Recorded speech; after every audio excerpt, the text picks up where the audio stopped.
تحمل اور برداشت کا اس میں جو ہے ثبوت دیا ہے. آپ نے وہ فیصلہ نہ مانا جو 90 دن کے اندر جو ہے فیصلہ، آپ نے اسے الجھایا رکھا، ریشوز میں الجھائے رکھا.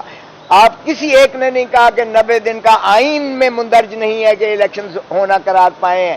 آپ نے صریحاً توہین عدالت کی عظمیٰ کی، اور پھر بھی ہم نے جو ہے بہت تحمل اور برداشت سے ریسٹرینٹ کا جو ہے مظاہرہ کیا. آج آپ نے انتہا کر دی. اس پر میں نے بھی کھڑے ہو کر کہا، میں نے کہا یہ پاکستان کے لیے ایک بہت ہی بھیانک اور بہت ڈارک ڈے متصور ہوگا پاکستان کی تاریخ میں. عدلیہ کی تاریخ میں بھی یہ ایک سیاہ دن کے طور پر لیا جائے گا. وفاق پاکستان کی بھی جو ہے اس کو تباہی کے دہانے پر لے جانے کی یہ کاوش ہے جو حکومت کر رہی ہے. وزیر اعظم کی جانب سے ایسا اعتراض آئے ہمیں، اور دوسری جانب سے بھی انہوں نے کہا کہ ہمیں جہاں تک منصور علی شاہ صاحب کی ذات کا تعلق ہے، ان پر، ان کی انٹیگریٹی پر، ان کی اہلیت پر، ان کے جذبے پر کسی کو کوئی شبہ اور وہ نہیں ہے. یہ وفاق کی جانب سے بھی کہا گیا. اٹارنی جنرل نے بھی کہا. مجھے سمجھ نہیں آتی ہے کہ پھر وزیر اعظم نے کیوں کر یہ متصور کیا کہ کانفلکٹ آف انٹرسٹ اس میں متصور کیا جائے گا، سوائے اس کے کہ اس کو تاخیری حربہ کے طور پر، اور یہ دیکھتے ہوئے 2 دن کی سماعت جو ہماری دلائل تھی، یہ دیکھتے ہوئے کہ یہ ناقابل دفاع ہے یہ عمل. فوجی عدالتوں کا قیام آئین سے متصادم ہے. یہ باور کرتے ہوئے یہ حکومت نے اپنی شکست مانی ہے. یہ واضح طور پر نظر آ گیا کہ یہ بینچ کیا، یہ ہم نے تو فل کورٹ کی استدعا کی تھی کہ 15 کے 15 ججز بیٹھیں اور یہ فیصلہ کریں. یہ بھی 9 مئی سے کم سیاہ دن نہیں ہے، یہ 9 مئی سے زیادہ سیاہ دن ہے جو آج یہ وفاق کی جانب سے کیا گیا، کیونکہ یہ حکومت برجستہ طور پر سامنے کھل کر آ گئی ہے کہ ہم نہ آئین کو مانتے ہیں، نہ ہم عدلیہ کو مانتے ہیں. یہ وفاق اور پاکستان کا بھرپور نقصان کرنے جا رہی ہے، اور اس چیز کا برملا میں نے اظہار جو ہے ریکارڈ کروایا سپریم کورٹ میں، یہ جس دوران یہ ہو گئی تھی.